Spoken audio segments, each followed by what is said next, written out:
Hey, my friend. Hey, my dear audience, my subscribers, my viewers.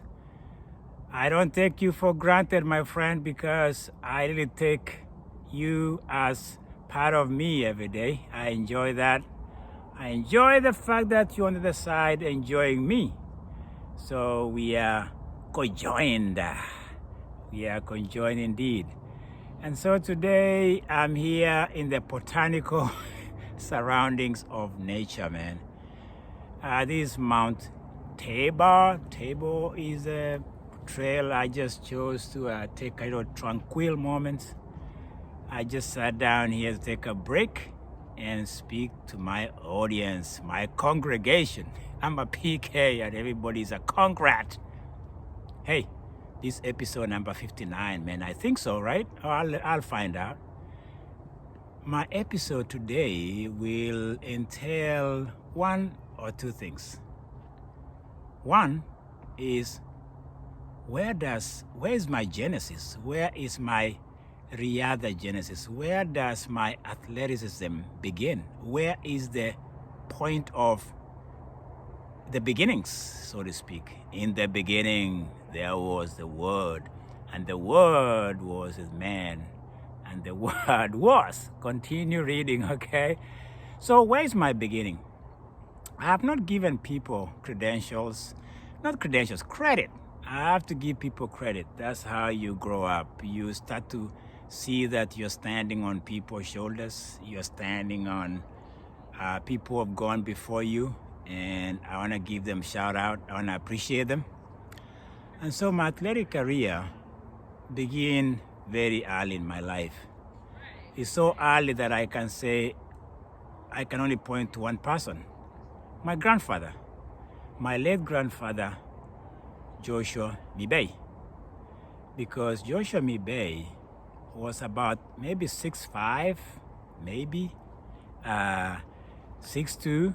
He was an incredible man, a very, very wealthy man, a well-spoken man. And I can trace my athleticism to him. Let me tell you how. Isaac, his son, or my uncle Isaac, was a juggernaut.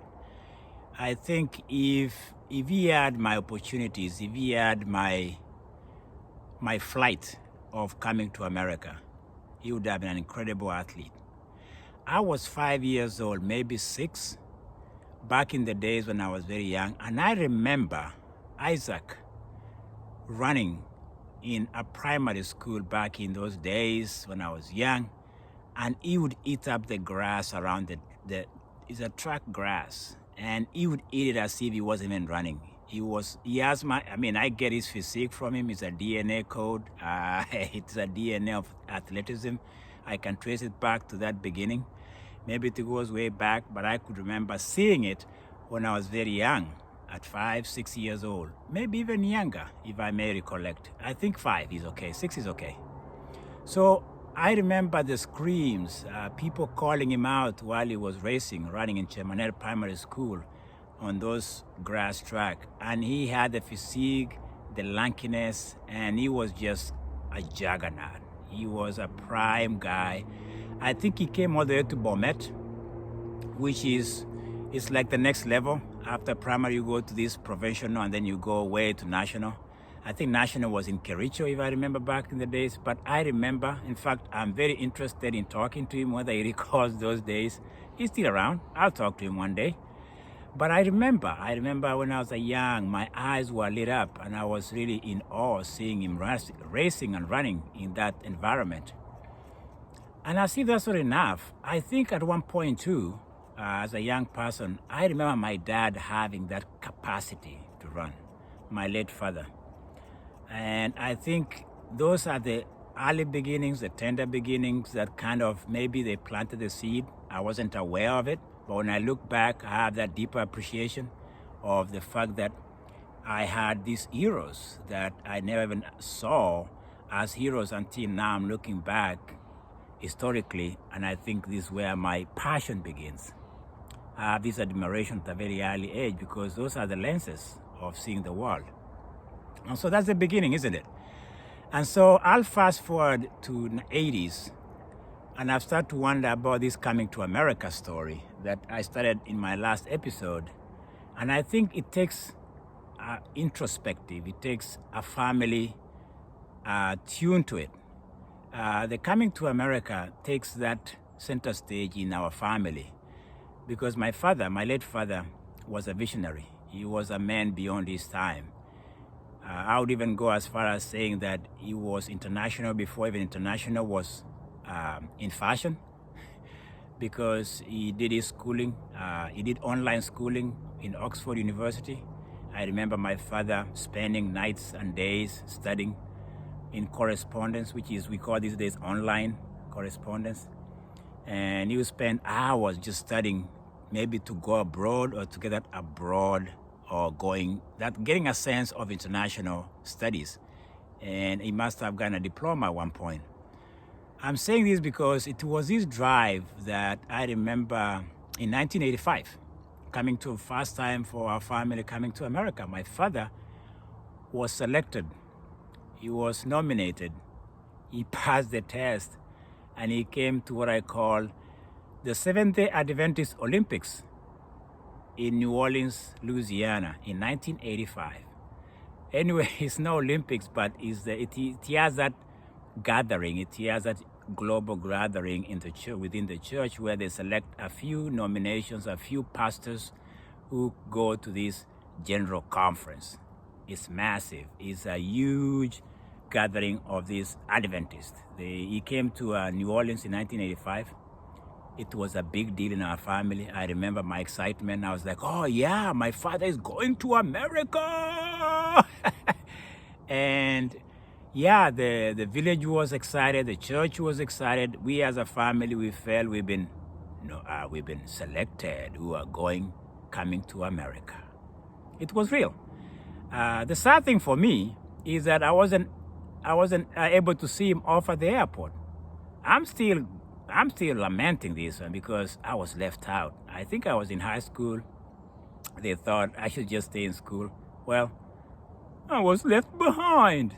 So yeah, it was a big deal. My father came. My family saw him off at the airport. Honestly, in '85, it was big. He came to New Orleans. He joined the Olympiads, the Adventist Olympiads in New Orleans, and they had their festivals, and they had their parade of who is who in the church, and that's what they do it. He got a medal, by the way. I still have it. I treasure it. I keep it to myself. I think it's what they call my first medal I got from America, so to speak. I still have it. I treasure it. And so he came here, and during his time here, as my dad would have it, he just didn't sit around. He was always curious, trying to find a place for some of us to come abroad. He took a bus from New Orleans and transversed all the way from New Orleans to New York, which is an amazing drive, or amazing bus drive. I don't know whether you've taken Greyhound. It's not just a ride. It could be anything but. And he ended up stopping in Iowa University, in Ames in Iowa, where he talked about contacting some coaches back then, and it is this connection that opens the door for us. It opens our first coming to America was my brother in 1988. And so, yeah, he came to America, and it was my father who pretty much made that contact possible. And so it is this coming to America beginnings, it is coming to America that opens the door for most of us. When he came back home, I remember my father talking of America being a great land, and it still is, I think. And it has opened opportunities for us, and it's because of him. He talks of stories when he was in New York, and they are just fascinating stories that I remember vividly, with a lot of, emotions, so to speak, of my late father. He was very passionate about his trip, and I think when he came back, I think he impacted me a great deal. He was in Kericho one time, and he was supposed to be preaching, but instead of preaching, I remember sitting there, and the stories was talking about America and how great it could be that some of us would make it here, which we ended up doing. And I think it was him that did that for us. So maybe that's where this episode seems to be going. But more than that, is tracing my genetic code to where my running begins and where my passion does get a jump start. And Isaac, yeah, my uncle, I remember seeing him very well at a very early age. And so this year, 85 too, becomes almost like a platform that launches us as a family. Because when Andrew came in 1988 to University of Iowa, the Cyclones, it was 3 years later, I joined him. Not joining, but I came to America too. And I went to Louisiana, Lafayette, Louisiana. So you can start to see that I'm opening up my autobiography of Speaking Athletics. I'm excited about this phase because it's I have to go deep and find out how it all started for me.